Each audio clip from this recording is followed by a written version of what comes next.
de Tudela, su colaboración con la escuela y para poder realizar estas charlas. Entonces, la charla de hoy lleva por el título El Poder Judicial en España, una asignatura pendiente. Y para hablarnos de este tema, tenemos el enorme honor de contar con Javier Pérez Royo, reconocido jurista y destacado catedrático de Derecho Constitucional de la Universidad de Sevilla.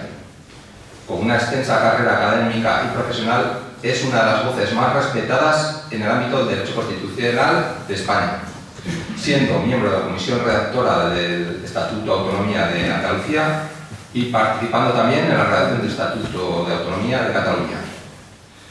En cuanto a los premios y distinciones que ha recibido, quiero destacar el Premio Blanquerna de la Generalitat de Cataluña, la Medalla de Oro de la Junta de Andalucía y del Parlamento de Andalucía, la Cruz de Sant Jordi o el Premio Internacional Alfonso Comín, premio que reconoce su trayectoria y su compromiso con la democracia y el Estado de Derecho. Además, ha publicado numerosos libros y artículos académicos que se han convertido en referencia obligada para estudiantes y profesionales del derecho, como destacando el libro de curso de Derecho Constitucional que vaya por la 18ª edición. También colabora como comentarista político y articulista en varios medios de comunicación a nivel nacional, tanto en periódicos como en radio y televisión. Su perspectiva nos ayudará a comprender mejor el papel de la justicia en nuestra sociedad, así como los retos que debemos afrontar para garantizar su independencia y eficacia. Javier nos mostrará la diferencia entre neutralidad e imparcialidad en la aplicación de la justicia y sus implicaciones en el acceso a la carrera judicial. También me ha dicho que es maratoniano, es una sorpresa. Sí. Ha sido. Así que, por favor, vamos a recibir con un cálido aplauso a Javier.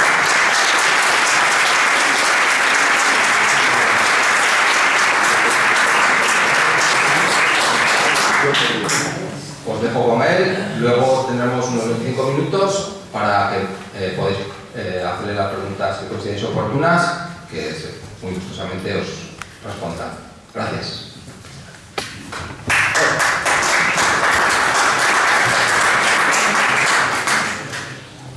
Bueno, pues buenas tardes a todos. Muchas gracias a Jesús, que fue quien me contactó, y para preguntarme si estaba dispuesto a venir a Tudela a hablar de algún tema de actualidad, que nos pusimos de acuerdo inmediatamente en que el Poder Judicial sería un buen tema para hablar, y creo que todos los que estamos aquí vivimos en España, sabemos en el país en el que estamos, sabemos qué es lo que está pasando, sabemos qué está haciendo el Poder Judicial y por lo tanto sabemos que es un tema importante sobre el que merece la pena reflexionar conjuntamente y cambiar impresiones, ¿no? Y a eso vengo. Estoy muy contento de estar aquí. Venir a mí siempre me ha gustado. Yo he estado 51 años de profesor en la universidad, desde 1966 hasta el 2017. Mi primer nombramiento es del 1 de octubre de 1966 y terminé en el 2017. Estuve 48 años como profesor ordinario y 3 años como profesor emérito, porque a los 70 uno se tiene que jubilar, entonces estuve desde los 70 hasta los 73 de profesor emérito, y ahora tengo un nombramiento de profesor honorario que me permite estar en el plan docente y estoy de becario. Ahora estoy un poco de becario. Cuando hay uno de los profesores que está en el departamento tiene que salir por algún motivo y no puede dar la clase, pues me dice: Javier, ¿me puede dar la clase? Y yo entonces voy y le doy la clase sigo dando la clase inaugural del máster de Derecho Constitucional, que fue una cosa que yo fundé, y sigo haciendo cosas, pero ya, bueno, pues desde la posición de jubilación, que administrativamente, pues en España no te permite seguir ejerciendo como a mí me gustaría seguir haciendo, ¿no? Y creo que estoy todavía en condiciones de hacerlo, pero desgraciadamente ya no puedo hacerlo, ¿no? Entonces, pero toda mi vida me he dedicado, o sea, yo toda mi vida me he dedicado a la universidad. Es una cosa, y lo que era primero derecho político, porque antes de que estuviera la Constitución española del 78, y a partir del 78 derecho constitucional ya en sentido estricto, porque en España la disciplina derecho constitucional y el reconocimiento de derecho constitucional solamente empieza a existir después de la Ley de Reforma Universitaria en el año 1983. Es decir, hasta 1983 en España no se ha enseñado derecho constitucional, sino que lo que existía era una asignatura que era derecho político, que era una asignatura en la que se englobaban conocimientos heterogéneos sumamente diversos, hasta el punto de que cuando se crea el derecho constitucional como área de conocimiento y la ciencia política como área de conocimiento diversa, a los que éramos profesores de derecho político nos dijeron que optáramos por derecho constitucional o por ciencia política. Yo pude en el año 83 haber sido profesor de ciencia política o de derecho constitucional, que efectivamente es por lo que opté, que era lo que yo quería hacer en mi vida, ¿no? Entonces, venir a hablar de este tema es venir a hablar de un tema sobre el que yo llevo reflexionando prácticamente toda mi vida. Toda mi vida. Yo tenía 21 años cuando terminé la carrera, con 22 recién cumplidos tuve mi primer nombramiento y con 74, pues 73, o sea, toda mi vida he estado metido en esta materia, hablando de derecho constitucional, hablando de estos temas, y además siempre me ha gustado mucho hacer un derecho constitucional académicamente en la universidad, dando clases, pero también dando clases fuera de la universidad. Y por eso yo me he dedicado a lo largo de toda mi vida a escribir en periódicos, a estar en radio, a estar en programas de televisión, a hacer derecho constitucional, a dar clases de derecho constitucional fuera del ámbito universitario. Porque de los que estáis aquí, si algunos habéis leído mis artículos, pues habréis visto que lo que yo hago es dar clases. Mis artículos, lo que yo hago es dar clases de derecho constitucional para el público en general, para el público que no está inserto en el ámbito académico en sentido estricto, ¿no? Bueno, pues el tema que vamos a hablar hoy es el tema que yo voy a desarrollar, es el tema del Poder Judicial. ¿Por qué le he puesto una asignatura pendiente? O sea, porque es una asignatura pendiente de la democracia española. Porque es una asignatura pendiente de la democracia española. No es la única, porque como todos vosotros sabéis, España llegó a la democracia mediante un proceso de transición saliendo de una dictadura larguísima y que estaba en pie y con todos sus aparatos intactos en el momento en el que muere el general Franco. Y por lo tanto, en ese momento hay una correlación que Manuel Vázquez Montalbán llamó correlación de debilidades y no correlación de fuerzas, en el sentido de que, por un lado, el Estado franquista estaba en pie, tenía fuerza, tenía su integridad todavía, pero le faltaba legitimidad democrática y, en consecuencia, una vez que muere Franco y el horizonte que hay es el horizonte de Europa y del proceso de construcción y de ampliación de lo que entonces era el mercado común, las comunidades europeas, en el camino hacia la Unión Europea, pues exigía la democracia como condición inexcusable. La Unión Europea es un club de estados democráticamente constituidos y si no se está democráticamente constituido no se puede en absoluto penetrar en él. Y en consecuencia España tenía que transitar hacia la democracia sí o sí, porque de lo contrario se quedaba como un país paria, aislado de todo el continente europeo, que en ese momento es lo mismo que decir, el momento en el que empezaba la globalización a hacerse visible, era quedarse sin el paraguas único protector que puede a un país funcionar en este momento, ¿no? Y entonces esa era la debilidad y la oposición democrática tenía la fortaleza de la democracia, pero tenía la debilidad de que no tenía fuerza, Y entonces de esa correlación de debilidades acabó saliendo la transición, que no fue propiamente una transición a la democracia, aunque se ha vendido como sí, fue una restauración monárquica. Fue la segunda restauración monárquica, que a diferencia de la primera, que se hace a las bravas, de manera orgullosa, después de la Primera República, la restauración se hace presentando la monarquía como lo mejor que le podía ocurrir al país, recuperar la democracia. Después de la Guerra Civil y del régimen del general Franco, la monarquía no era eso. La monarquía no es eso. Y por eso tiene que disfrazarse. Se disfraza de transición a la democracia, pero fue realmente una operación de restauración monárquica. una operación de restauración monárquica, y una operación de restauración monárquica que se inicia bajo el régimen del general Franco en fecha relativamente temprana. Yo diría que desde el principio. Es decir, desde que se implanta la República en el año 31, no deja de haber una resistencia de la monarquía frente a la República, y eso se va articulando de forma múltiple, pero se hace ya muy visible en el año 46, después de la guerra, cuando España se encuentra en una situación muy difícil, porque en la guerra ha estado con la Alemania de Hitler, con la Italia de Mussolini, etc.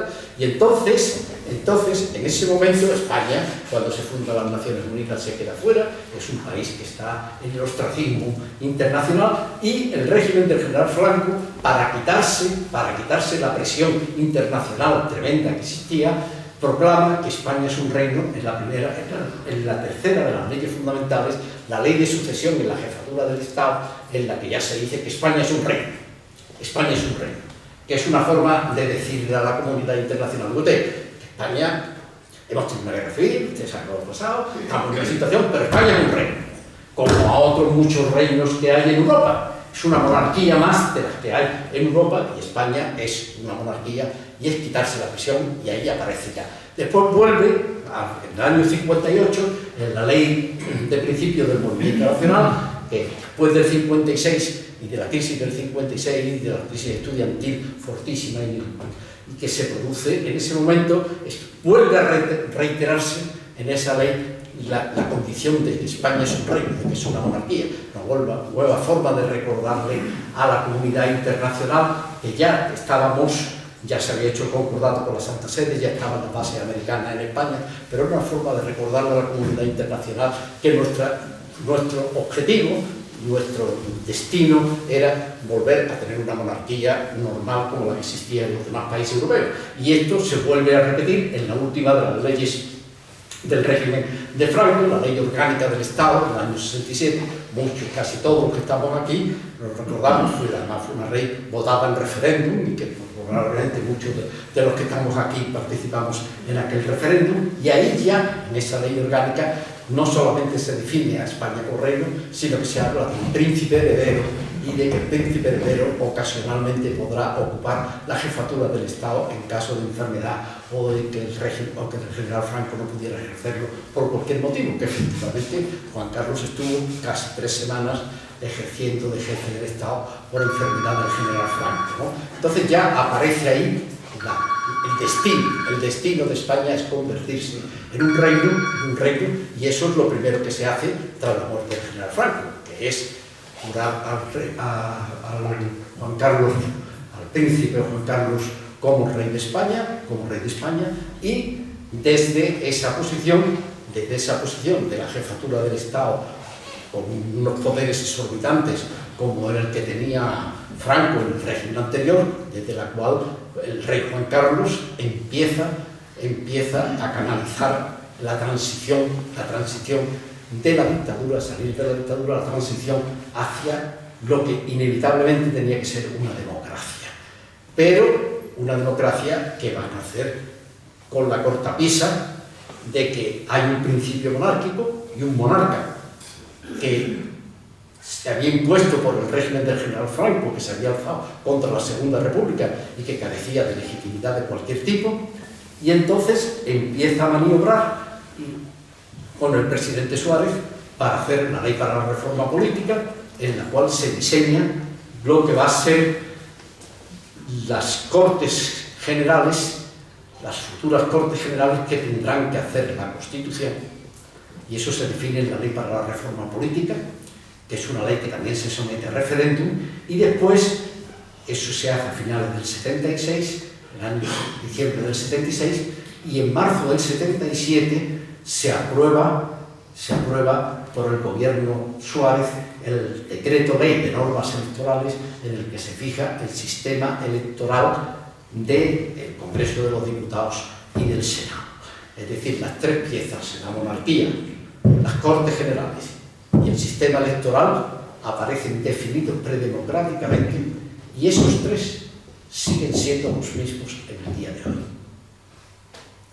tres piezas fundamentales de la democracia española, del sistema político de la democracia española, son piezas que están definidas predemocráticamente por el jefe del Estado, restaurado por Franco, por el jefe del Estado, monarca restaurado por Franco, por las Cortes franquistas, que son las que discutieron la ley para la reforma política y definieron el Congreso de los Diputados con sus 350 diputados, 350, y el Senado, un Senado provincial de 4 senadores por provincia. Todo eso está en la ley para la reforma política y luego en el Real Decreto Ley de Normas Electorales de marzo del 77 se establece ya el sistema electoral en su conjunto, completo, donde aparece el mínimo de 2 diputados por provincia, el resto de los diputados se distribuye en función de la población, se establece un sistema electoral de media mayor, la fórmula D'Hondt, que es un sistema que favorece a los partidos grandes y perjudica a los partidos pequeños y que va configurando lo que es la fórmula política a través de la cual se da hacer el proceso constituyente y se va a acabar aprobando la Constitución, en la que se mantienen todos estos elementos. Se mantienen todos estos elementos: monarquía, Cortes Generales y sistema electoral. Es decir, las piezas claves del sistema político y del ejercicio del poder son preconstitucionales. Son preconstitucionales. Las Cortes Constituyentes hicieron suyas, sin modificar en lo más mínimo lo que se había establecido por las Cortes. Hubo más debate sobre la composición del Congreso de los Diputados en las Cortes de Franco, en la ley para la reforma política, del que hubo en las Cortes Constituyentes del 77. Por lo tanto, también aquí hay pendiente, también aquí hay un vicio democrático de origen, de enorme importancia, y que, bueno, está empezando a dar la cara. Por eso en las últimas elecciones ya es muy difícil que la sociedad española haga una síntesis política de sí misma a través del sistema que se elaboró en ese momento de la transición. Y por eso en los últimos años hay tantas dificultades de formar gobierno, hemos tenido que repetir elecciones en varias ocasiones, etcétera, porque realmente el sistema que se definió no fue un sistema de verdad democrático. No fue un sistema democrático realmente elaborado por unas Cortes democráticas propiamente dichas, sino que fue elaborado en unas condiciones pues de presiones enormes por un aparato del Estado que estaba intacto y con una fórmula que fue muy estudiada en la ley para la reforma política para que hubiera una igualdad devaluada, un principio de igualdad devaluado fuera el que presidiera la composición de las Cortes Generales, es decir, del órgano representativo del pueblo español. Por lo tanto, ahí hay pendiente, ahí hay materias también, la democracia tiene asignaturas pendientes de esa naturaleza.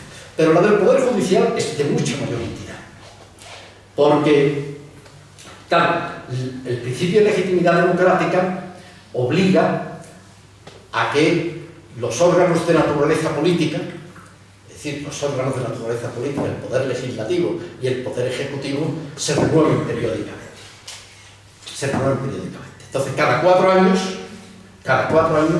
tiene que haber elecciones y cada 4 años, por lo tanto, se renueva el Congreso de los Diputados del Senado y cada vez que se celebran unas elecciones generales, inmediatamente después de la celebración de unas elecciones generales, hay que proceder a la elección del presidente del gobierno, la investidura del presidente del gobierno. Y si el Congreso de los Diputados no consigue investir al presidente del gobierno en el plazo de 2 meses, desde la primera sesión de investidura, se produce la disolución del Parlamento y la convocatoria de nuevas elecciones. Por lo tanto, el poder legislativo y el poder ejecutivo se renuevan cada 4 años. ¿Qué quiere decir? Que el personal que estuvo al frente del Estado durante el régimen de Franco, la administración pública, que estuvieron en las Cortes de Franco, ese personal ya no está, ha tenido que renovarse y se sigue renovando periódicamente. En el Poder Judicial no ocurre eso. El Poder Judicial no tiene una legitimación democrática, tiene que tener una legitimación democrática, porque el artículo 1.2 de la Constitución lo dice con toda claridad: la soberanía nacional reside en el pueblo español, del que emanan los poderes del Estado. Y por tanto, para ser poder del Estado hay que tener legitimación democrática. Y el Poder Judicial tiene que tener legitimación democrática, no puede no tenerla, pero la legitimación democrática que tiene el Poder Judicial no es una legitimación democrática subjetiva y presente, es decir, nosotros no elegimos a los jueces. La legitimación democrática del Poder Judicial deriva del sometimiento al imperio de la ley. El Poder Judicial es un poder que está sometido al imperio de la ley. Eso es lo que dice el artículo 117.1 de la Constitución. Y ahí está la legitimación democrática. Y es una legitimación democrática que el Poder Judicial tiene que hacer visible desde el momento en el que empieza a actuar. El Poder Judicial lo primero que tiene que hacer es identificar cuál es la ley con la que está resolviendo un caso, con base en la cual va a dictar sentencia y con qué criterios de interpretación, con qué técnicas de interpretación está haciendo la aplicación de esa ley. Eso es lo primero que tiene que hacer. Tiene que motivar su decisión, porque al final lo que él tiene que decir no es mi voluntad particular, sino que es la voluntad general, la voluntad del legislador la que se está imponiendo. Y eso lo tiene él que demostrar.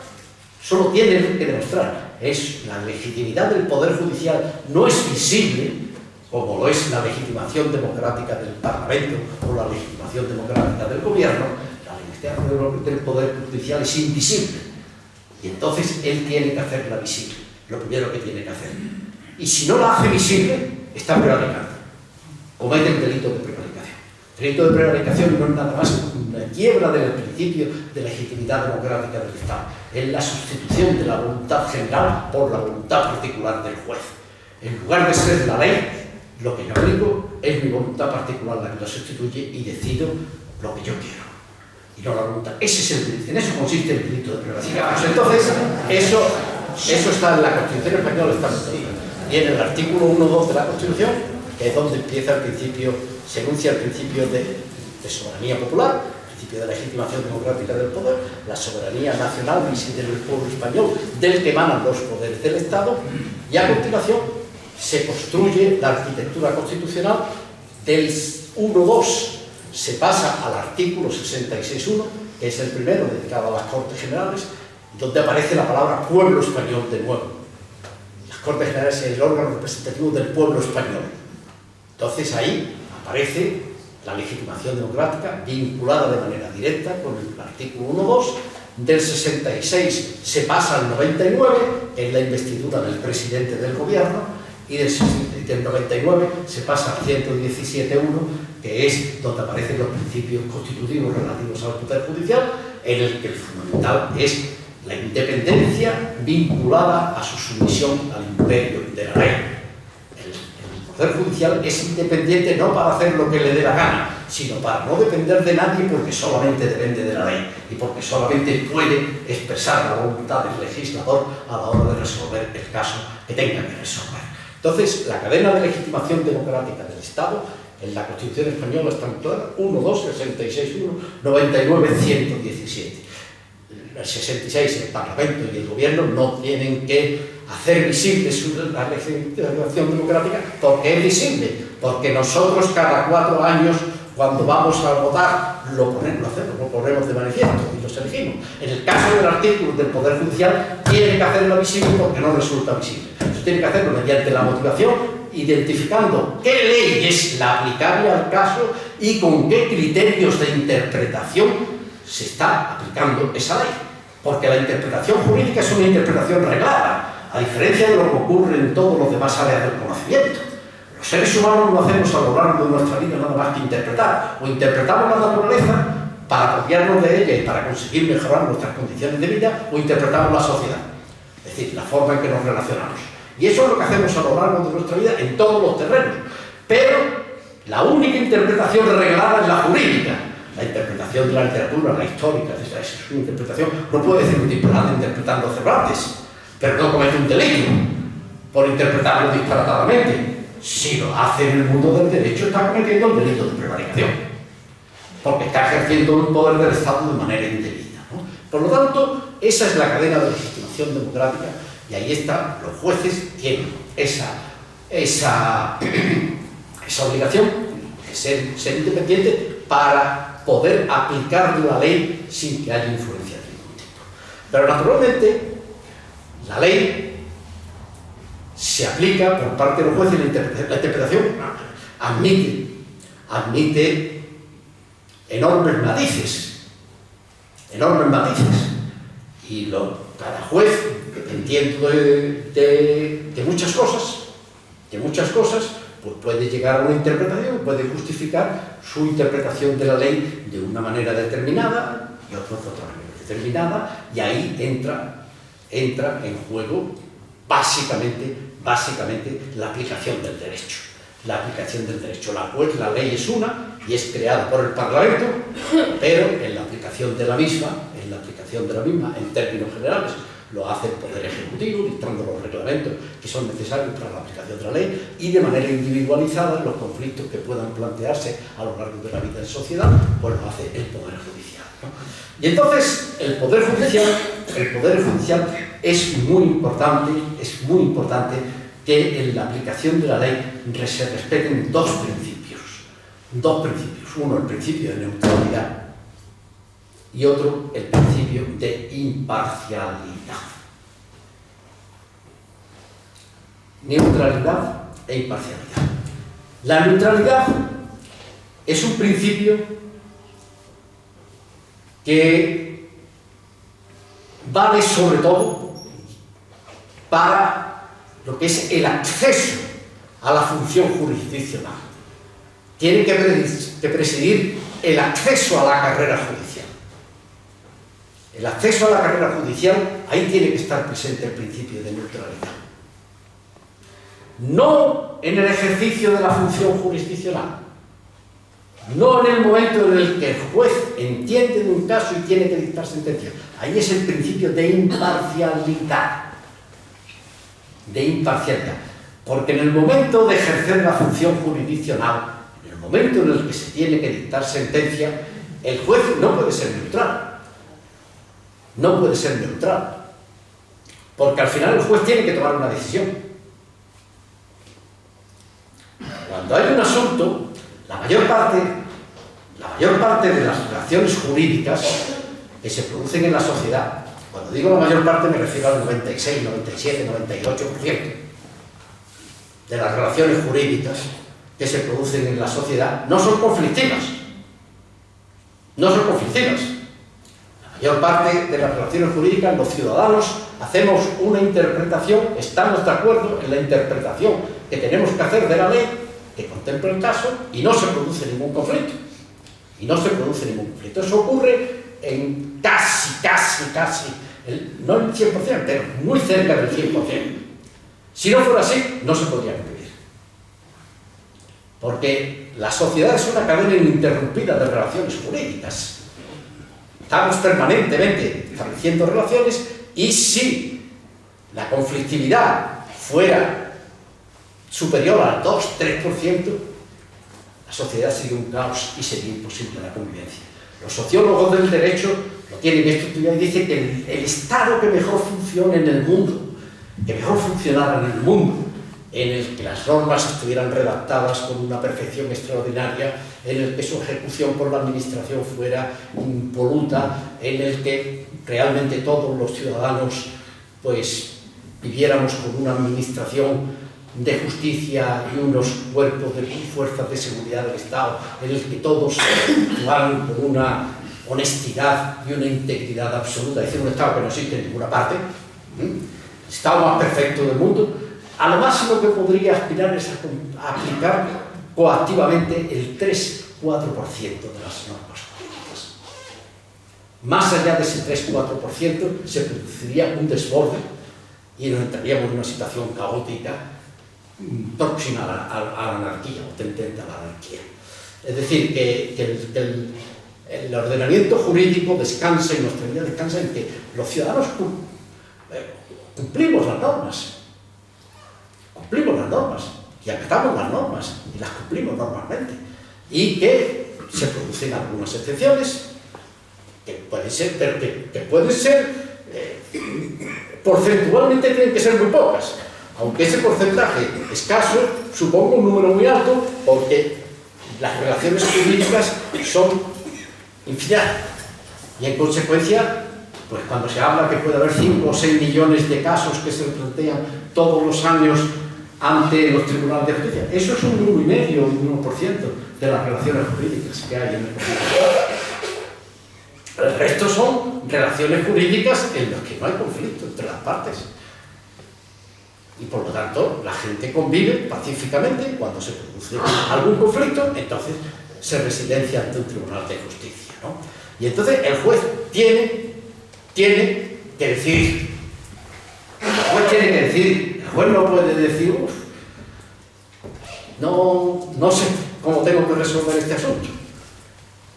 No sé cómo tengo, y por lo tanto, como lo tengo claro, no resuelvo.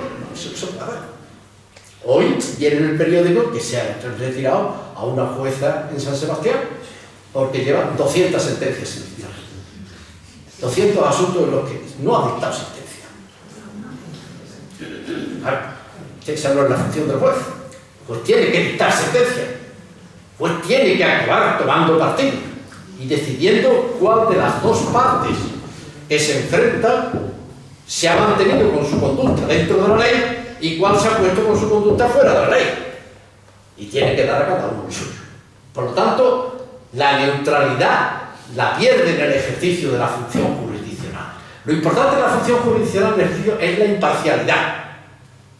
Que el juez no tenga interés en el asunto, que oiga las partes y que sea capaz de motivar, de acuerdo con las reglas de interpretación comúnmente admitidas en el mundo del derecho, la respuesta que tiene a darse a ese caso.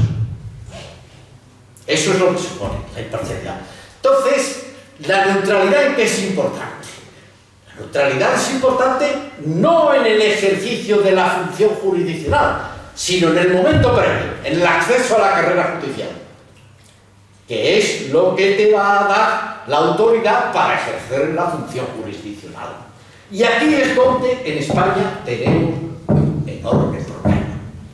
El gran problema del Poder Judicial en España no es el Consejo General del Poder Judicial, que ha sido un problema tremendo en estos últimos años porque se ha incumplido la Constitución y no se ha renovado el Consejo General del Poder Judicial. Pero el Consejo General del Poder Judicial no es un órgano jurisdiccional, es un órgano de gobierno del Poder Judicial, pero no es un órgano jurisdiccional.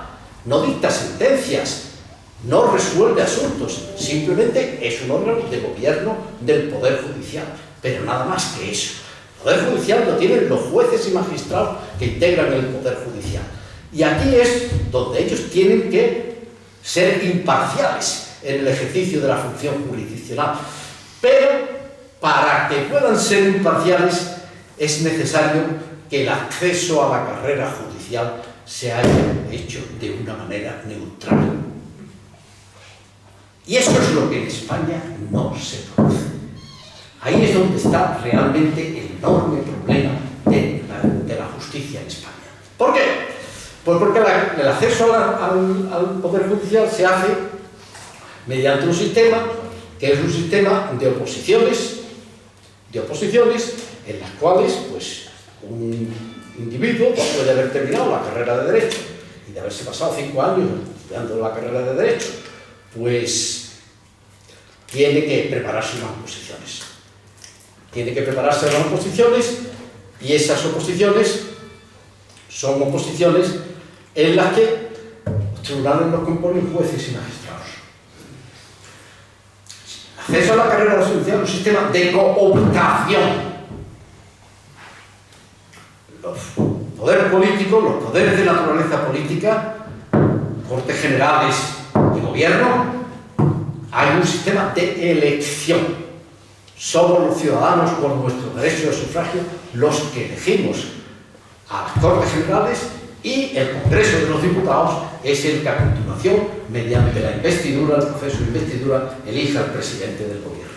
Por lo tanto, es un sistema de elección directa en un caso, Poder Legislativo, las Cortes Generales, Tanto los diputados como los senadores son elegidos por los ciudadanos democráticamente mediante el ejercicio del derecho de sufragio, y el gobierno tiene una legitimación democrática indirecta a través del Congreso de los Diputados, que transmite esa legitimidad que ha recibido directamente del pueblo, del titular de la soberanía. Poder judicial no. Poder judicial es un sistema de cooptación. Son los propios jueces los que van a cooptar, los que van a decidir quiénes se van a incorporar al colegio de jueces, a los jueces y magistrados de España. Entonces, eso es un sistema de cooptación, y es un sistema de cooptación que está dominado por el Poder Judicial, dominado por los jueces y magistrados que integran el Poder Judicial. Ellos van a formar los tribunales. Los tribunales pueden participar también, podemos participar algunos profesores de universidad. Podemos participar, y de hecho en algún caso he participado, en unas oposiciones, pero siempre de manera minoritaria. El grueso del tribunal, del 80 al 90% de los miembros que deciden quiénes van a acceder a la condición de juez, son jueces y magistrados, y por lo tanto son ellos los que deciden quiénes van a acceder.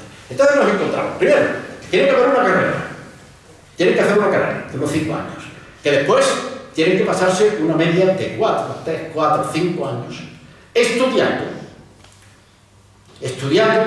y ese estudio, pues normalmente el preparador de los alumnos que quieren acceder, a los ciudadanos que quieren acceder a la cuestión, son jueces y magistrados, los que dan las clases, los preparadores, y se pasan cobrando en dinero negro, cual ya es un indicador de en qué mundo nos estamos moviendo. Donde normalmente el opositor es un opositor que ha tenido, primero, que ha terminado sus 5 años en la carrera, y que después tener la posibilidad de pasarse 4 o 5 años o más sin trabajar, sin ganar ningún dinero, y teniendo que pagar además a un magistrado, un juez y un magistrado, para que lo prepare para el ejercicio de la función. Y que ese juez y magistrado normalmente es una persona de peso en la carrera judicial, y que cuenta mucho en el momento en el que el candidato se presenta a una oposición para acceder a la condición de juez, cuenta mucho en el tribunal de dónde viene, quién ha sido el preparador de este señor. Y normalmente tienen relaciones de amistad, son personas influyentes, tienen relaciones de amistad con los magistrados, que después son los que van a decidir si esa persona accede o no a la condición de juez, y en consecuencia se va produciendo de una manera no limpia, en la medida en que estos señores están cobrando en negro, y por lo tanto están haciendo una cosa que no son. Pero desde luego, en principio, son unas personas que acuden a un magistrado, un juez, que los prepara, que es ante el que cantan los temas que tienen que eventualmente cantar ante el tribunal el día en el de la oposición, y naturalmente después llega el momento, claro, de que la cooptación, la selección, pues está enormemente influida por todas esas condiciones. Las personas que acceden a la condición de juez son personas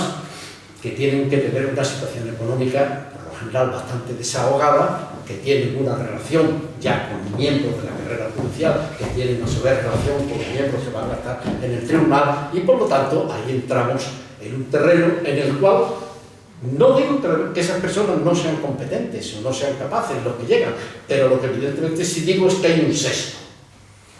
Hay un sesgo desde el punto de vista de su extracción social, de la familia de la que proceden, de las relaciones que tienen y del universo dentro del cual se produce esa selección. Y eso compromete esa ausencia de neutralidad. No es un sistema neutro. Formalmente sí lo es. En principio, cualquier ciudadano que haya terminado una carrera de Derecho puede presentarse. Y puede firmar unas oposiciones y puede presentarse. Materialmente, para poder presentarse hace falta mucho más. Para poder presentarse hace falta mucho más. Y en consecuencia, el núcleo del que proceden los jueces y magistrados, además hay mucha endogamia también en ese sentido. Hay muchos hijos que son, los hijos de jueces son muy frecuentes. Jueces cuyos hijos acaban siendo jueces oficiales son muy frecuentes en la carrera. Es decir, se produce una influencia, una especie de sucesión. Es como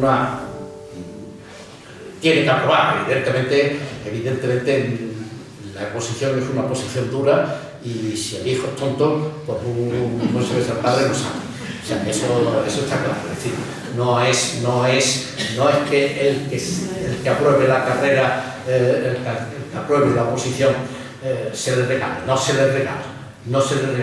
Pero sí se condiciona muchísimo, se va estrechando el embudo de las personas que pueden acceder y que pertenecen a una clase social determinada, etc. Y en consecuencia forman un mundo, una cosmovisión, normalmente muy conservadora. Hay un libro que viene aquí, esto lo he traído porque aquí hay El Salto Diario, es un periódico digital, que está muy bien. Yo no sé, yo estoy suscrito, pero yo creo que puede, de acceso libre, que se puede acceder. Y entonces publico una revista cada trimestre, y esta viene dedicada a el imperio de los jueces soldados. Y está contando casos, os lo voy a dejar aquí para que lo tengáis, el que quiera, coja la referencia y se meta en internet y pueda buscarlo. Cuenta bastante. Entonces, la neutralidad se ve enormemente comprometida por la forma de acceso a la carrera judicial.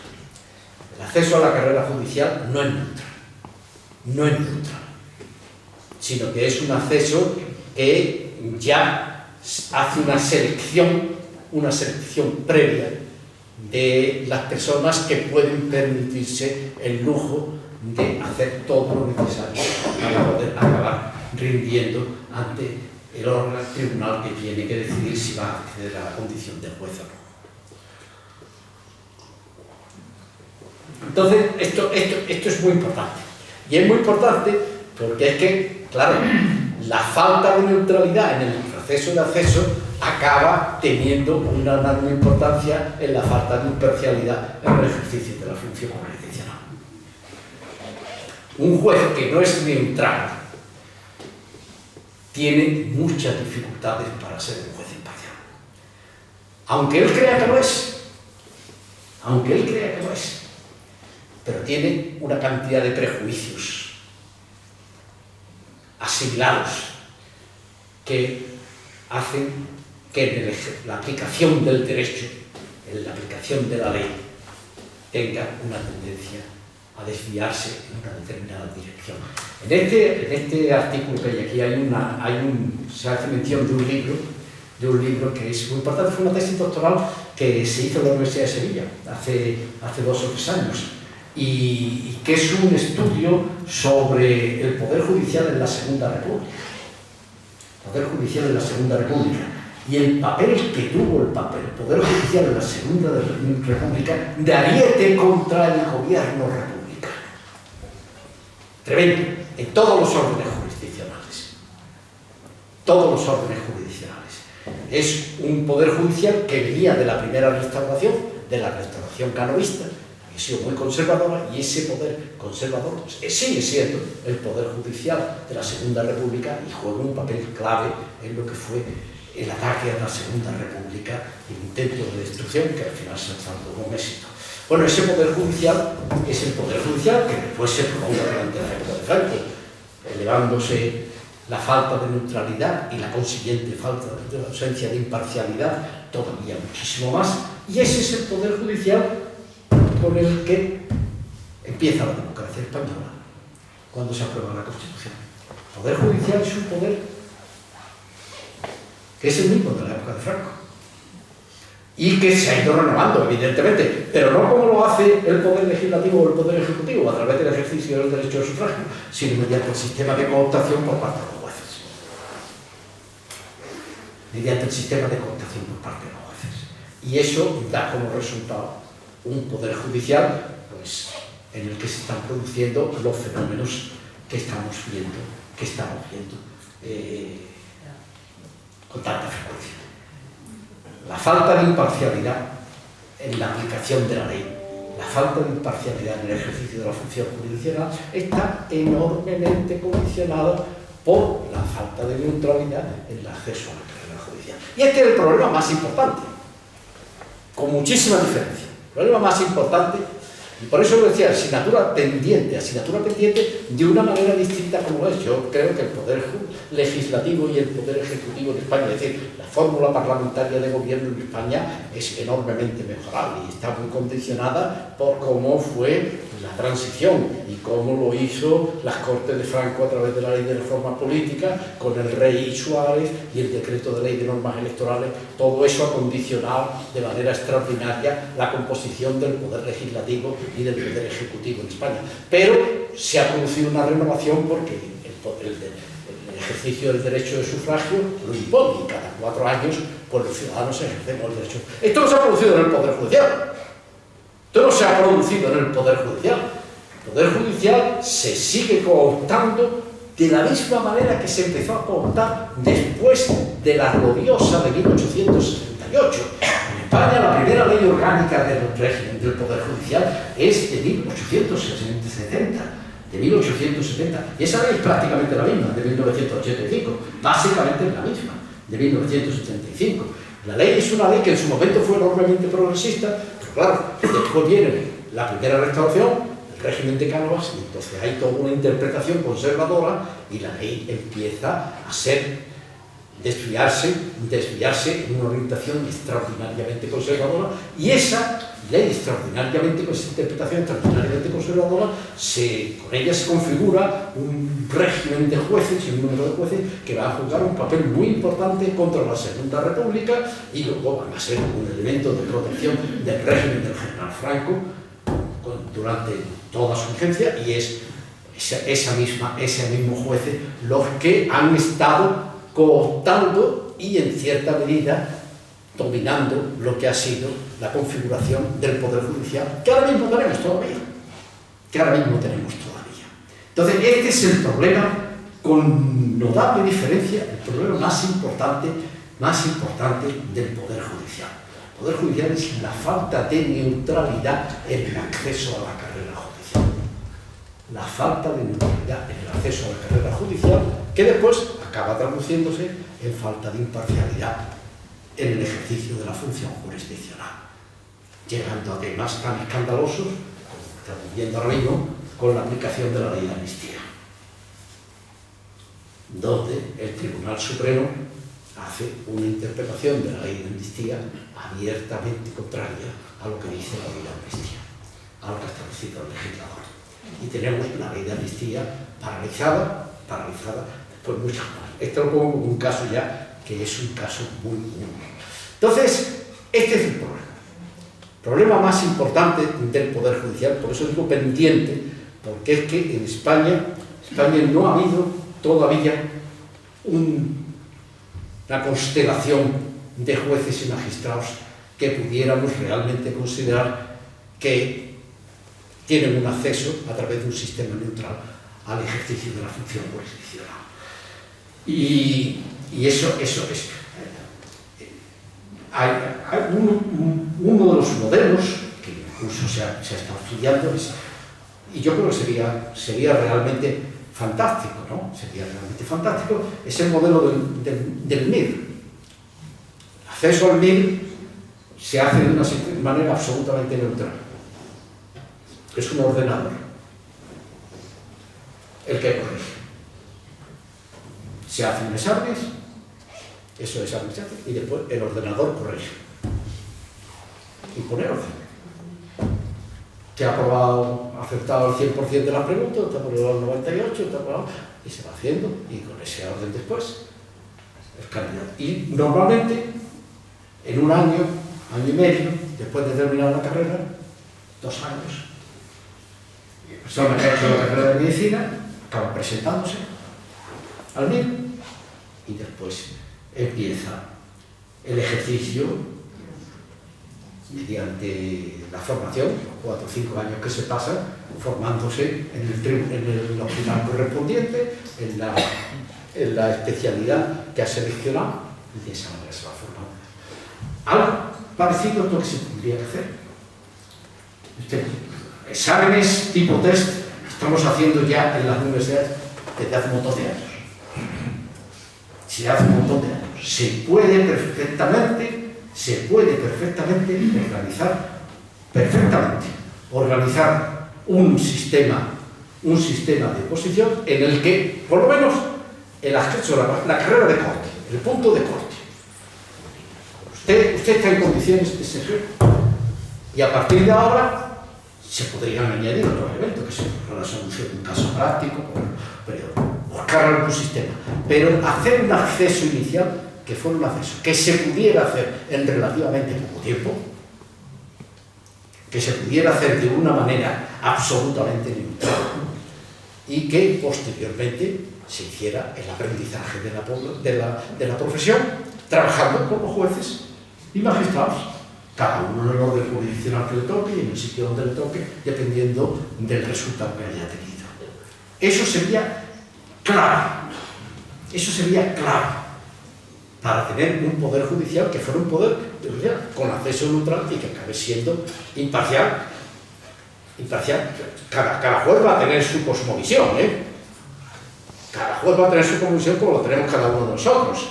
Si no hay nadie que no sea de una manera o de otra, o que piense, que haya reformado y que tenga después unos determinados prejuicios en una dirección o en otra. Pero evidentemente no los tendríamos como los tenemos ahora, que van casi todos en la misma dirección.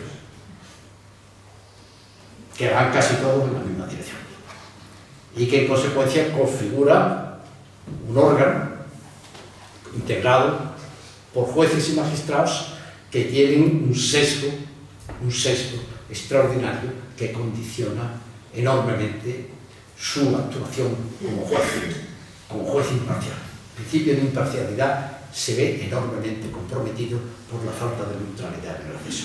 Y eso es lo que nos pasa. Y eso es lo que ahora mismo tenemos. En España tenemos una magistratura que en su mayoría, podemos tener un 80 y tantos por ciento, es una muchísimo más conservadora. El Poder Judicial tiene que ser conservador. El Poder Judicial es una expresión del instinto de conservación de las sociedades. El instinto de conservación es claro. Las sociedades tienen que tenerla y tienen que tener instrumentos, y el Poder Judicial es un instrumento que expresa en buena medida el instinto de conservación de la sociedad. Pero una cosa es el instinto de conservación y otra cosa es el instinto retrógrado, de regresión, poder conservar como retroceder o como no poder avanzar nunca, porque hay principios o que las cosas han sido antes siempre así y hay que continuar haciéndolo así, que ese es el problema que ahora mismo nosotros nos encontramos. Entonces, ese es el grandísimo problema. El problema de España, del Poder Judicial, no es el Consejo General del Poder Judicial, sí es un problema también, pero es un problema muchísimo. Lo importante es que se acceda de una manera neutral para poder ejercer la función de una manera imparcial. Porque ahí está el problema. Y esto es importantísimo porque el Poder Judicial es el Poder Judicial, el poder que actúa, el poder que se ejerce a título individual, y cada juez es titular del Poder Judicial del Estado. Solo ocurre en los otros dos poderes. Los dos poderes del Estado se ejercen de manera colegiada. Un parlamentario no es titular del Poder Legislativo. El Poder Legislativo es el Parlamento, no cada parlamentario. El titular del Poder Legislativo no es ni siquiera el presidente del Gobierno. Por eso el Consejo de Ministros tiene que reunirse todas las semanas, porque es el órgano colegiado el que tiene que tener. El Poder Judicial no. El Poder Judicial es un poder que se ejerce a título individual, incluso cuando se actúa en un órgano colegiado. Cuando se actúa como un órgano colegiado, deciden son cada uno de los miembros integrantes de ese órgano colegiado, es independiente a la hora de interpretar la ley, y por eso existe el voto particular. Y una sentencia puede ser aprobada por mayoría o puede ser aprobada por unanimidad, pero en todos los casos se trata una sentencia por unanimidad, quiere decir que los 3 o 5 magistrados que integran el órgano han interpretado cada uno de ellos de manera coincidente, pero cada uno, no es una opinión colegiada, es una opinión individual. La suma de cada una de esas opiniones denota cuál es el sentido, y por eso existe, además del voto discrepante, existe también el voto concurrente. Se puede haber aprobado por unanimidad, pero los 5 magistrados pueden haber tomado esa decisión por motivos distintos y que pueden hacer constar, y de hecho no es infrecuente que se haga constar en la sentencia. Yo estoy de acuerdo con el resultado, pero no con la argumentación jurídica a través de los cuales se ha resultado por parte de los colegas que han participado. Entonces, esto es lo que hace falta, es decir, que hay unos jueces que accedan de manera neutral. Yo creo que eso habría que... Pero yo estoy seguro de que un acceso neutral modificaría enormemente la extracción social de los jueces. Modificaría de manera muy importante la extracción social de los jueces. Y en consecuencia, pues tendrían menos prejuicios, o tendrían prejuicios distintos. Los prejuicios tenemos todos. Prejuicios tenemos todos. No hay nadie que no lo tenga. Pero se compensarían porque normalmente los prejuicios entre personas de distintas clases sociales o distintos estatus sociales tienden a coincidir con uno, tienden a distanciarse de los otros. Y eso en España se produce de una manera extraordinariamente alta. Es anormal la falta de imparcialidad de la judicatura española con respecto a lo que ocurre en los demás países, por ejemplo, de la Unión Europea. Bueno, esa es una de las cosas que llama la atención. O sea, y esto no es nada contra cada juez individual, ¿eh? Yo conozco muchos que son magníficos, creo que no son...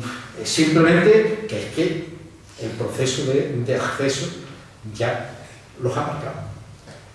Es una cosa que es independiente de la voluntad de cada uno de ellos. Es que cada uno viene de donde viene, se ha educado donde se ha educado, se ha relacionado con la gente que se ha relacionado, tiene una cosa. Si todos van más o menos en la misma dirección, en el proceso de selección, eso acaba influyendo de manera extraordinaria e importante en el ejercicio imparcial de la función jurídica. Y eso es lo más importante. Eso es lo más importante. Y ya con esto termino y si queda a vuestra disposición para las preguntas de esta.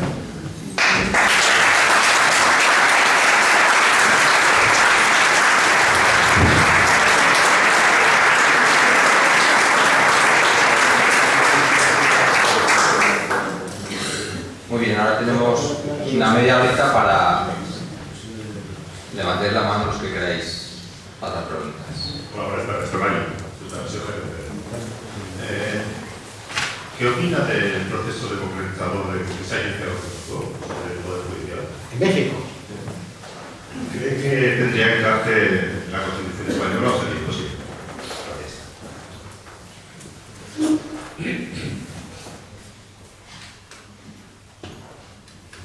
¿Contesto uno a uno? Sí. Vamos a ver.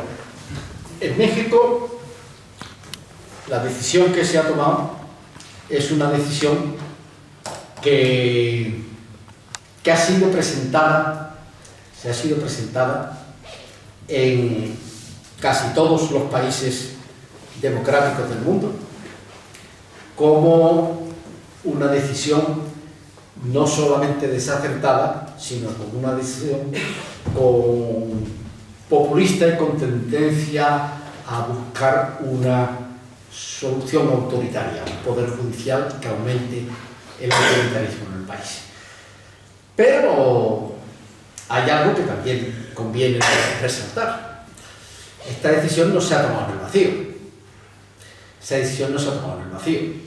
En el mandato de López Obrador, el último mandato anterior al de la actual presidenta, se había producido con el señor Peña, que fue el presidente anterior al de López Obrador, ahí se había producido una privatización de toda la producción del petróleo, sistema de hidrocarburos, etc. Se había privatizado. Y entonces López Obrador intentó recuperar y hacer pública ese sector, revirtiendo la privatización que se había producido, y fue el Tribunal Supremo de México el que anuló esa decisión del gobierno de López Obrador. Y dijo que eso era anticonstitucional y que no se podía hacer volver a convertir en público el sector de hidrocarburos, que es un sector importante en México. Y entonces, ahí está. Ese es uno de los motivos por los cuales se tomó la decisión de que se eligieran los magistrados y que no se hiciera el sistema de cooptación por el propio Poder Judicial, como se hacía hasta entonces. Es decir, que hay que mirar las cosas. El gobierno de México, el Parlamento mexicano, sabe en este momento que se elegirán unos jueces y que esos jueces podrán declarar que volver a hacer público el sistema de hidrocarburos, recuperar para lo público, es anticonstitucional, pero puede que no. Puede que no. Con el sistema anterior tenían la seguridad de que sí. Entonces, eso se puede hacer en España. En España se podría hacer.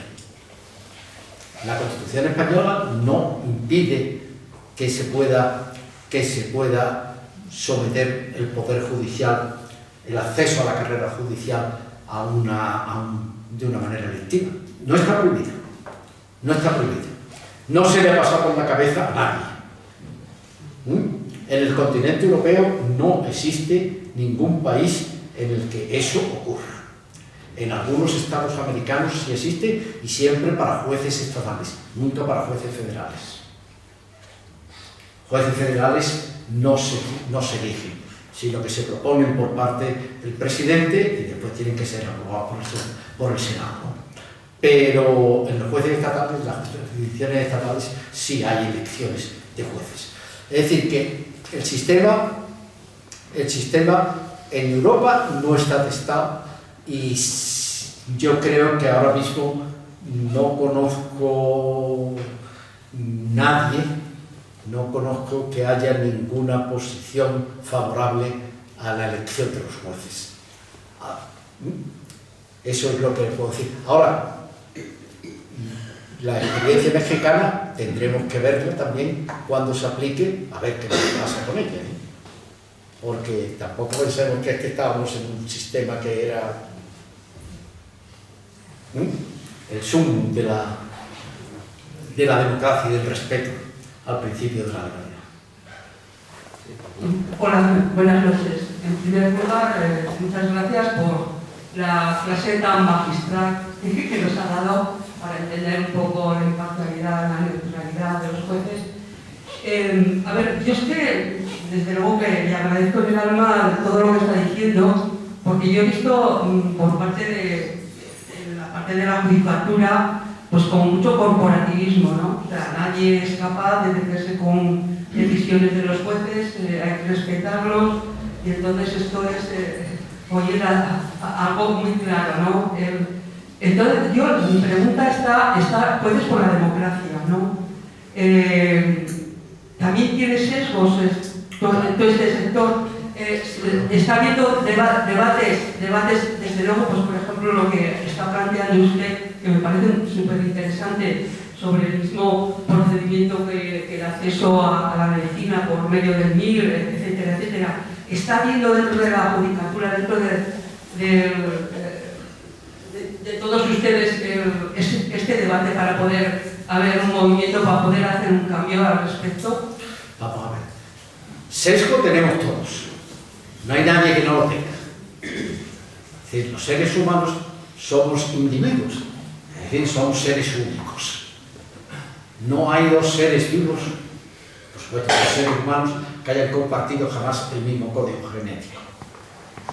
Por lo tanto, cada uno es cada uno. La igualdad no es un derecho, la igualdad es una técnica de gestión de las diferencias personales. La igualdad no es un derecho, insisto, es una técnica de gestión de las diferencias personales. El reino de la naturaleza animada es el reino de la individualidad. Todos los seres vivos, no solamente los seres humanos, sino todos los seres vivos son individuos únicos. No hay dos seres vivos que hayan compartido jamás el mismo código genético.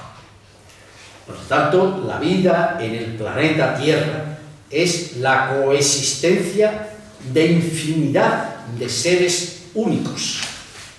De seres únicos.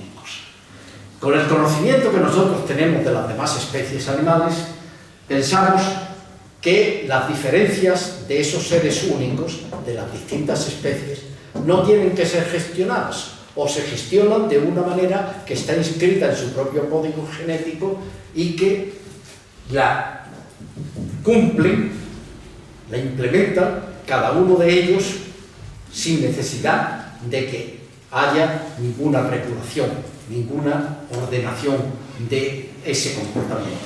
Una oveja reina no tiene que explicarle a las ovejas obreras por qué ella es la oveja reina y por qué las otras son ovejas obreras. Las ovejas obreras son ovejas obreras porque lo son, la oveja reina no es porque lo es. Y nadie tiene que explicar. Pero los seres humanos no ocurre lo mismo. Los seres humanos, para poder convivir, para poder pasar de la pura coexistencia animal a la convivencia, tenemos que explicarnos el porqué y el cómo de nuestra convivencia. Es decir, tenemos que inventar ficciones que no son mentiras, sino que son entes de razón que nosotros mismos inventamos para explicarnos y a través de la explicación justificar nuestro modelo de convivencia. Nuestra vida descansa en ficciones. La vida de los seres humanos descansa en ficciones. Y la política y el derecho no es nada más que el sistema de ficciones que en cada momento histórico los seres humanos nos inventamos para explicar y justificar nuestro modelo de convivencia. Y ahí es donde entra la igualdad y la desigualdad. La desigualdad y la igualdad son técnicas de gestión de las diferencias personales. La primera es la desigualdad, que es la del más fuerte. En la explicación aristotélica de la esclavitud por naturaleza y de la esclavitud es conveniente y justa. Personas no solamente son distintas, no solamente son diferentes, sino que son desiguales. Y unos nacen para mandar y otros para ser mandados. Y para esto último, la esclavitud es conveniente y justa. Dice Aristóteles. Y esta materia aristotélica ha estado presente en la historia de la convivencia y en la explicación de la convivencia hasta que en el siglo XVII Hobbes, en el Leviatán, invierte el paradigma aristotélico y establece que es el principio de igualdad, que la vida entre los seres humanos tiene que explicarse con base en el principio de igualdad y no de desigualdad. Y empieza ahí la explicación que es la que ha desembocado en el Estado contemporáneo y en la democracia como forma política. Pero esto es muy reciente, y eso, y desde el punto de vista teórico, la reversión del paradigma aristotélico se produce con Hobbes en el XVII, pero la imposición en la práctica de la igualdad como técnica de gestión de las diferencias personales se ha ido imponiendo de una manera extraordinariamente lenta. De tal manera que la democracia es flor después de la Segunda Guerra Mundial. Después de la Segunda Guerra Mundial es cuando realmente podemos hablar de sistemas democráticos que están consolidados y que empiezan a funcionar. Y que realmente tienen unos años en los cuales el principio de igualdad opera de una manera igualitaria.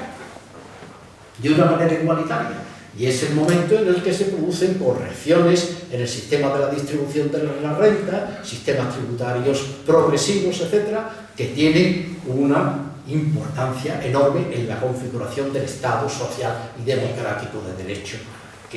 Pero esta es una técnica de gestión que desde la década del 80 desde la década del 80, desde el gobierno de Reagan, desde la presidencia de Reagan, empieza a retroceder y en el día de hoy nos encontramos a una distancia sideral de lo que era en aquel momento.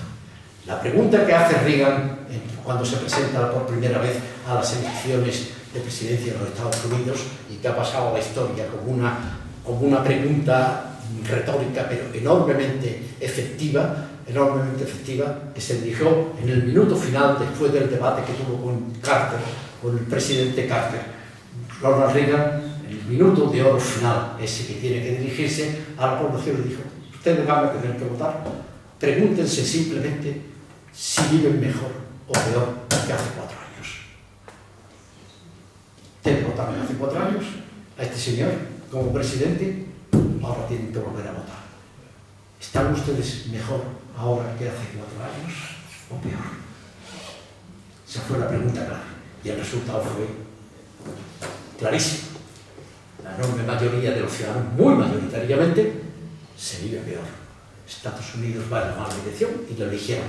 Y a partir de ahí empieza todo un sistema de poner fin a todas las medidas de distribución de la riqueza, de sistema tributario progresivo, de servicios públicos que se extienden en el ámbito de la sanidad, etc. Y empieza a crecer la desigualdad de una manera, la distribución de una manera extraordinaria. Y ahora eso se ha ido produciendo en Estados Unidos de una manera muy superior a en otros sitios, pero tendencialmente se está produciendo prácticamente en todos los países capitalistas del mundo. Y ahora mismo esa pregunta no se podría hacer, esa pregunta ya casi no tendría sentido. Esa pregunta tenía mucho sentido cuando lo hizo Reagan porque se había producido una cierta coincidencia entre lo que era la parte del Producto Nacional que se apropiaban las clases trabajadoras y la parte que iba a rentas de capital. En el día de hoy ya no. El día de hoy es que las rentas de capital han superado de tal manera a las rentas del trabajo y la concentración de las riquezas ha concentrado de tal manera que ahora mismo ya esa pregunta casi no tendría sentido.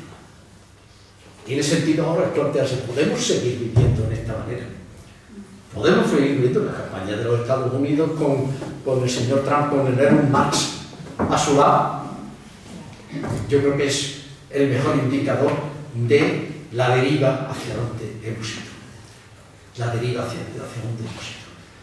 Y la corrección que tiene que producirse si queremos que la democracia sobreviva.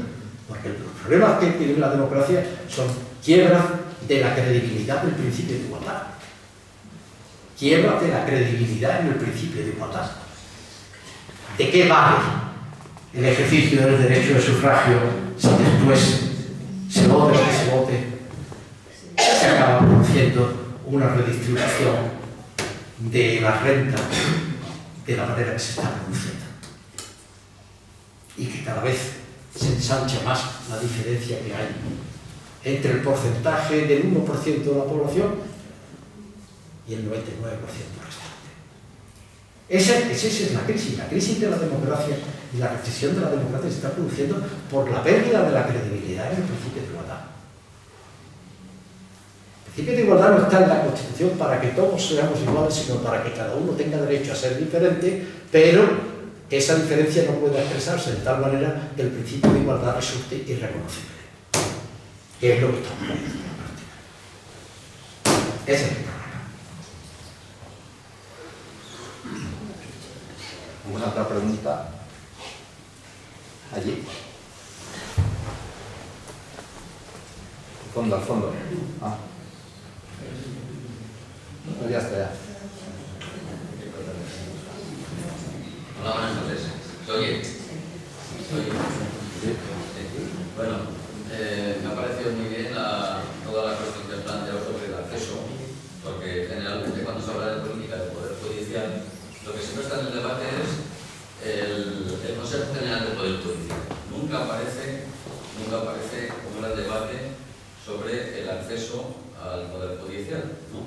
Claro, entonces esto sí que plantea una cuestión, es decir, cuando se habla de la transición, de las grandes reformas que ha hecho la transición, pues está clarísimo que así como se hizo una gran reforma del ejército, que era el poder fáctico con el que se tenía miedo, pues no se intervino en el poder judicial. Entonces, aquí la pregunta sería, ¿qué ha pasado políticamente?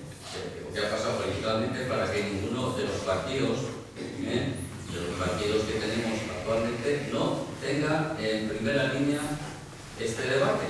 Este debate que es un debate político que pasa por una gran reforma legislativa, evidentemente, pero claro que esa gran reforma legislativa pasa por un cambio político. Entonces, que yo sepa, nunca he oído, ¿no?, nada de que los partidos políticos hablen de un cambio en el acceso al Poder Judicial. Entonces, claro, esto también me lleva a la cuestión que también hemos planteado de que no tenemos una democracia viciada, ¿no?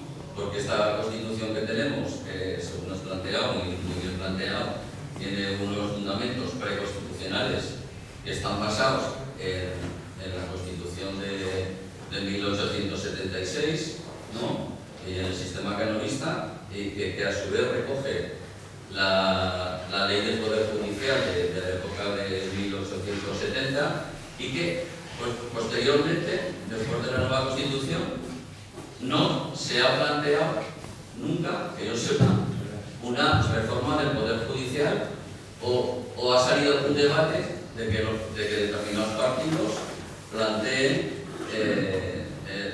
la reforma del acceso al Poder Judicial, más teniendo en cuenta que hoy en día es un gran debate porque continuamente, pues, cuando se hace un pacto de gobierno, pues los partidos de Esquerra Republicana pues plantean lo de las mentiras judiciales, ¿no?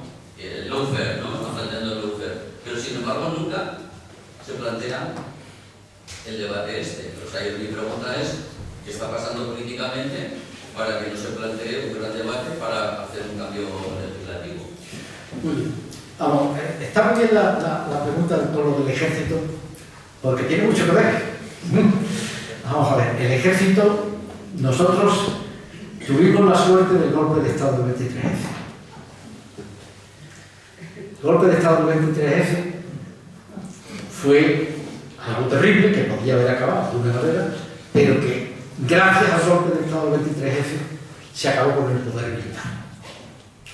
Para una de las cosas que ha tenido a lo largo del siglo XIX y los primeros 30 años del siglo XX era que el poder militar tutelaba el poder civil.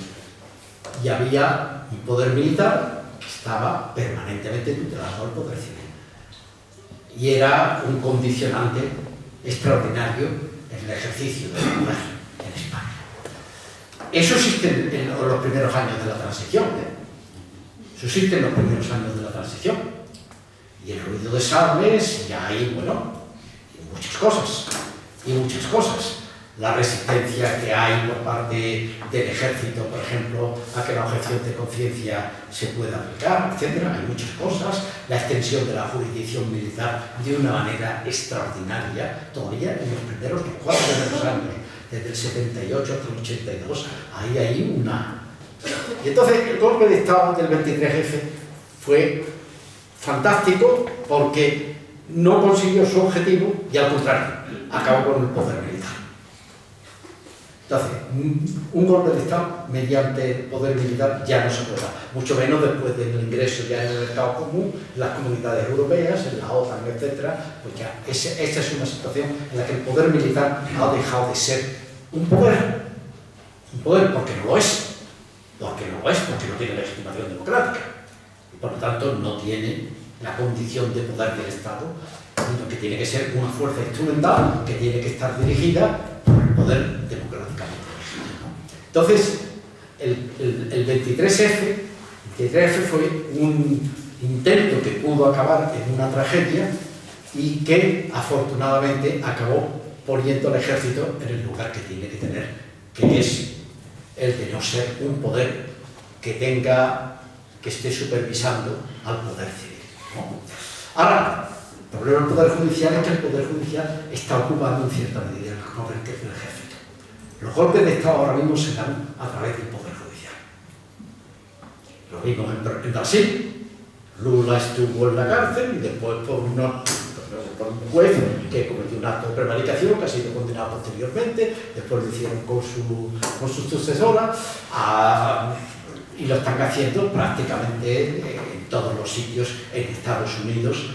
El control del Poder Judicial, gracias a que Trump fue presidente de los Estados Unidos en el año del 2016 al 2020 y pudo nombrar 3 magistrados del Tribunal Supremo, hay una mayoría del Tribunal Supremo de 6-3 que le ha permitido ahora pues librarlo de todos los asuntos en los que estaba, todos los delitos que había estado cometido y posponiendo los juicios de los mismos para posibilitar que Trump pudiera presentarse y pudiera ganar las elecciones, ¿no?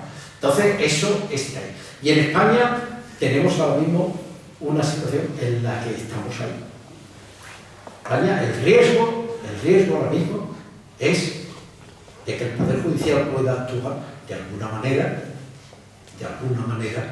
que acabe conduciendo a un cambio de gobierno, no como consecuencia del ejercicio del derecho al sufragio, sino como consecuencia de decisiones de la naturaleza judicial. Entonces, el Poder Judicial, reflexionar sobre el Poder Judicial y sobre su composición, sobre el acceso a la elección de jueces, y después sobre toda la forma en que tiene que controlarse el ejercicio del Poder Judicial, es de una importancia capital, ¿no? De una importancia capital. Y ahora mismo estamos en una situación pues, muy compleja, muy delicada. El mes que viene aquí vienen algunas cosas que os pueden interesar. Vale. Sí. Ya casi última pregunta. Sí. Vale, último que has comentado, claro, lo vemos palpablemente, por ejemplo, entre que las cosas de la política, casi últimamente, más que la política, va todo para juzgado, ¿no? Es decir, en mi interferencia, porque esa idea, hay gente que como no puedo conocer, por ejemplo, lo que has puesto el Estatuto de Autonomía, ¿no? ¿Cómo? De amnistía, perdón. La amnistía. La amnistía. Entonces, esa es la ley, está pues claro, ¿no? Yo quería ver un poquito también el asunto de, hablabas un poquito de la interpretación en el sentido del ser humano, la convivencia, que eso me parece que es fundamental. Y en un mundo tan desordenado, por ejemplo, que tenemos ahora los Estados Unidos con el señor Stein, tenemos también en extrema derecha que es más potente y más presente en Europa, y tenemos un país como España que, bueno, pues que también empieza a haber grandes ataques serios, donde también intervienen con cualquier denuncia, pues eso, organizaciones a través de bulos y mentiras desesperadas, que es fácil mentir, evidentemente, y oye, pues de las mujeres se pone en peligro porque esto va por ahí, y sin embargo, pues no sé, el que va con la ciencia, el que va con los expertos, el que va un poquito para que la democracia perdure y se asiente, pues lo tenemos mal. ¿Y eso qué? Lo tenemos mal. Sí. Vamos, ahora mismo, problemas hay muchos, ¿no? Estamos hablando de Poder Judicial, el problema que tú ahora traes, que es el tema de la desinformación, es un tema de una importancia capital, porque es que la democracia ha estado funcionando siempre con un sistema de transmisión de información normalmente verificable y contrastable. Los medios de comunicación que creaban opinión pública eran normalmente medios de comunicación hechos por profesionales que normalmente tenían unos estándares y unos pautas de comportamiento y de control de la información y de verificación de la información que eran los que se daban por garantía, ¿no? Un poco de que la información que llegaba a la opinión pública era una información lo más veraz posible y que en consecuencia el proceso de formación de la opinión pública se hacía de una manera, podemos decir, saludable, sana. Eso ahora mismo no es así. Ahora mismo el acceso a la opinión se hace más por medios no formalizados y y no reconocidos por la sociedad hasta ahora, sino que se hacen a través de redes sociales en las cuales pues no hay forma de controlar si lo que se transmite es incorrecto o no lo es. Es decir, yo viví en Estados Unidos el año en el que se produjo la publicación de los papeles del Pentágono. Entonces, un funcionario, alto funcionario de Estados Unidos, puso en conocimiento del New York Times los papeles del Pentágono. Eso era todo lo que había sido la guerra del Vietnam y cómo había sido el comportamiento de los Estados Unidos en la guerra del Vietnam. Y esos papeles empezó a publicar el New York Times, recurrió el presidente de los Estados Unidos y el Tribunal Supremo dio la razón al New York Times.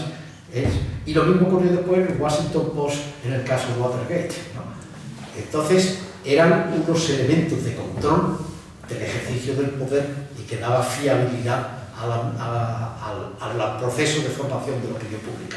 Ahora mismo, eso está muy devaluado. No digo que haya desaparecido por completo, que no es verdad, pero está enormemente devaluado. Ahora mismo, a través de redes sociales, hay más gente que se informa a través de redes sociales que se informa a través de periódicos. Y de periódicos, sobre todo, que tengan tras de sí una tradición de seriedad en lo que es el ejercicio del periodismo, en la transmisión de la información, la verificación de las fuentes, etc. Entonces, eso evidentemente es un elemento que está lesionando la efectividad de la democracia como forma política, sin lugar a dudas. Por eso también hay que protegerlo, y hay que saberlo, y hay que intentar, en la medida que se pueda, pero estamos en una situación, en ese terreno, enormemente difícil, ¿no? Enormemente difícil. ¿Alguna cuestión más?